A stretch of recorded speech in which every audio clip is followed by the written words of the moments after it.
We have two more like this. Remember, your goal is 1, 0, 0, 1 with some numbers on this side. So let's see what happens on this page. Get it a little bit more clear. Maybe that's better. There we go. Alright, set up our augmented matrix.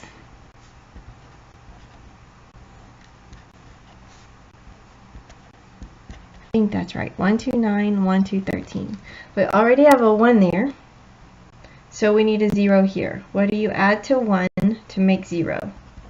Negative 1. So negative 1 times the original 1. We need to keep this one, right? So the row with the 1 in it, which is row 1, plus row 2, will give us a new row 2. That means row 1 stays the same. So negative 1 times row 1 plus row 2. Negative 1 times 1 is negative 1, plus 1 is 0. Negative 1 times 2 is negative 2, plus 2 is 0. Negative 1 times 9 is negative 9, and negative 9 plus 13 is 4. So the next thing we need to do is get a 1 right here. To get a 1, you're only allowed to multiply or divide. Can you multiply or divide by anything right here to get a 1?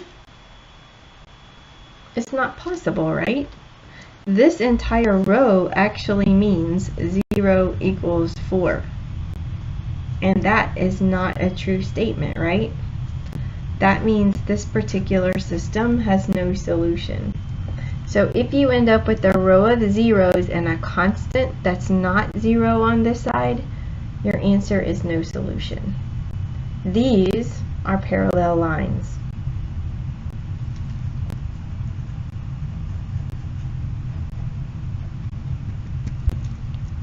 Okay, well, let's look at this one. Let's go ahead and set up our augmented matrix, and don't forget what the goal is.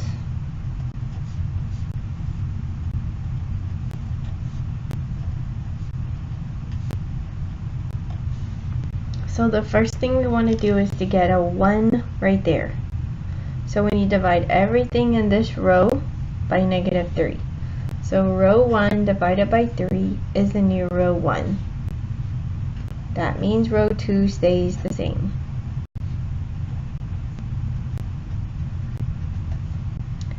Divide all of these by negative 3. So negative 3 divided by negative 3 is 1. 1 divided by negative 3 is negative 1/3. Negative 5 divided by negative 3 is a positive 5/3. Okay, now we need to make this one a 0. What do you add to 21 to get a 0? You add a negative 21, and you multiply it by the row with the 1 in it. So negative 21 times row 1, we're going to add it back to row 2 to get a new row 2. That means row 1 stays the same.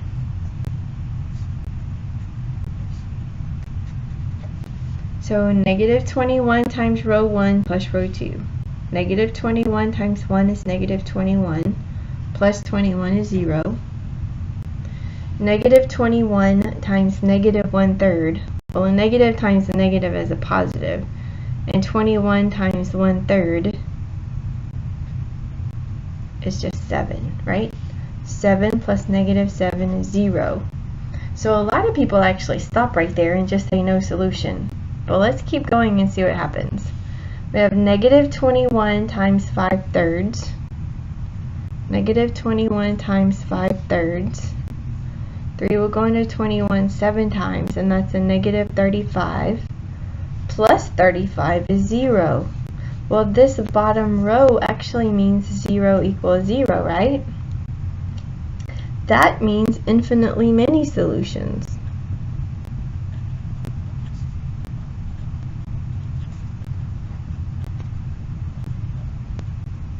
So we have to figure out how to write those infinitely many solutions.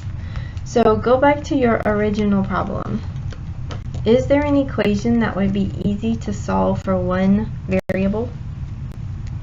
you'll notice that this one, negative 3x plus y equals negative 5, is easy to solve for y. Y is equal to 3x minus 5. Now remember, we're looking for an ordered pair. That is our y.